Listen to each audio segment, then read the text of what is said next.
Yo, how's it going everyone? This is Co-Ops Agent Koda speaking, and welcome to the next 5-minute review, more or less, of a game called Daymare 1998. Daymare 1998 is a third-person survival horror game that recreates the mood of iconic titles from the 90s with a fresh storyline.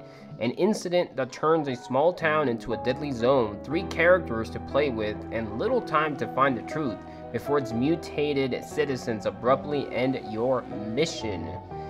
Released 17th of September of 2019. This game, in my opinion, is a very good horror game.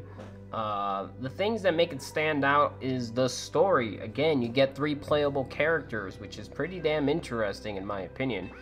You can pretty much think of this game as a Resident Evil 2 type of game. So you have a third-person camera, being able to control 3 different characters throughout the story, throughout the game. Pretty unique the way they make them use, the way they make you use them.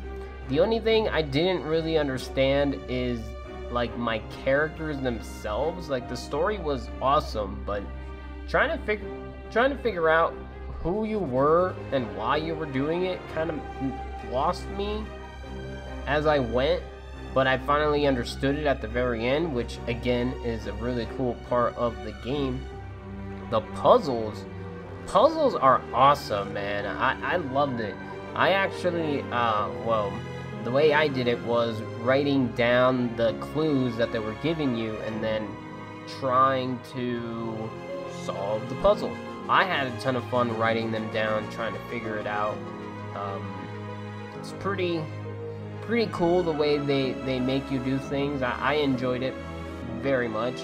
The Easter eggs, the game is about, I don't know, like 15-20 hours long, depending on if you want to stop and figure out where the Easter egg was or is coming from, or just in general look around your surroundings.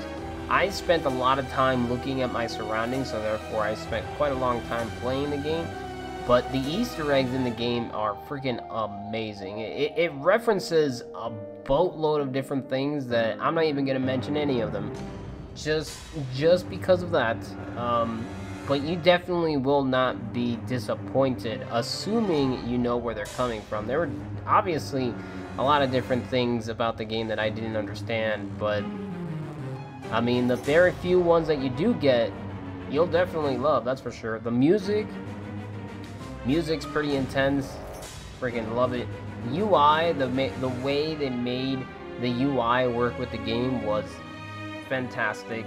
Monsters, I will compare this to Resident Evil 7, which was another review that I did, where not much monster variation, but these monsters were pretty intense, probably just because of the way they work.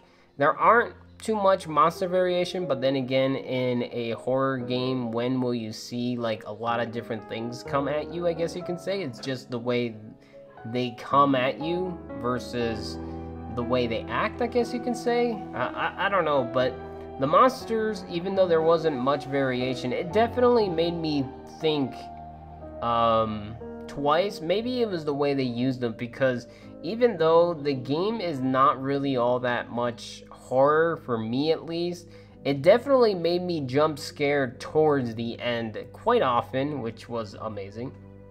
And the level layout, the way they make you go through the level and then sometimes come back through the same section was amazing. I thoroughly enjoyed this game. Definitely would recommend it if I were you guys. But on to the bad parts of the game, which to me wasn't bad at all, is the janky cutscenes.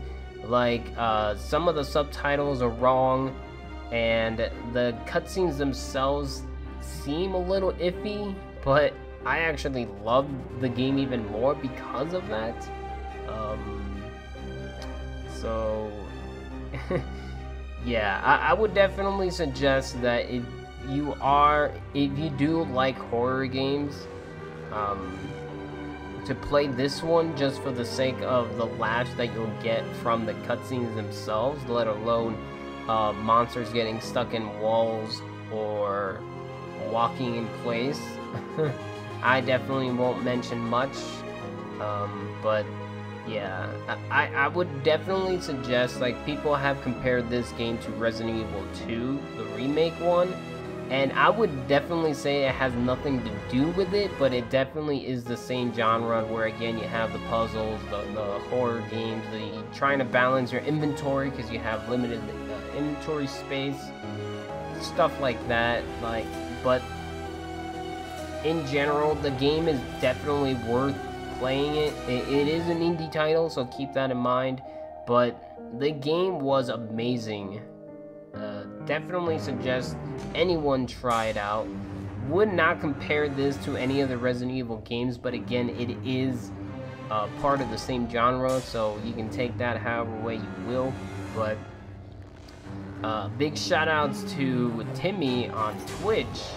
I'll definitely link his YouTube channel on this video, because if it weren't for him, I definitely would not have played this game. And during the time that I was playing it, during the time that I bought it, the game was at 70% off. So if you're not willing to pay full price for whatever reason, you'll most likely be able to find it at a really cheap price, not that far off from now. So yeah, I would definitely play it if you can. Watch someone play it if you really don't want to play it yourself, or you are waiting for it to be released on a different console, because I believe it is not out as of the moment that I'm making this video on the Switch. But hugely recommend it. It is a lot of fun. You'll definitely have a blast. And yeah, with that, I'm going to head out. Hopefully this review helped you in any way, shape, or form, and hope to see you on the next one. Take care.